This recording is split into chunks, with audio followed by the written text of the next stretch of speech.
Waste zone Khelo India woman kho-kho league for sub junior અને junior ત્રીજા ક્રમે આવતા વડોદરા રેલવે સ્ટેશન ખાતે તેઓનું ભવ્ય સ્વાગત કરવામાં આવ્યું હતું।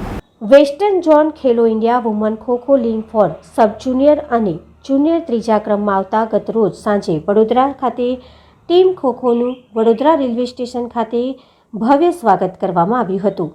વિજેતા ટીમના ખેલાડીઓમાં આનંદની લાગણી છવાઈ ગઈ હતી।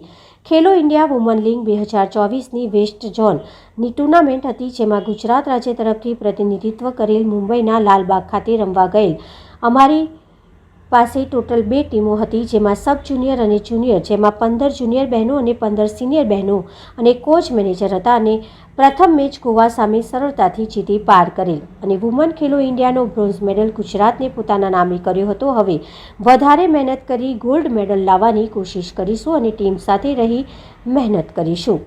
ટીમે બહુ સારું પ્રભુત્વ આપ્યું હતું અને ઓલ ઓવર વેસ્ટ ઝોનમાં આપણો નંબર ગુજરાતનો 3rd પ્લેસ આવેલો છે અને બંને ટીમોએ સારું પ્રતિનિધિત્વ કરી અને બ્રોન્ઝ મેડલ મેળવી ગુજરાતનું નામ રોશન કરેલ છે અને ટોટલ વેસ્ટ ઝોનમાં 7 રાજ્યોએ ભાગ લઈ અને આ ટુર્નામેન્ટમાં દરેક રાજ્યોએ ભાગ લઈ અને સારું પ્રતિનિધિત્વ કરેલ છે। ખો-ખો ગેમ રમવા ગયા હતા।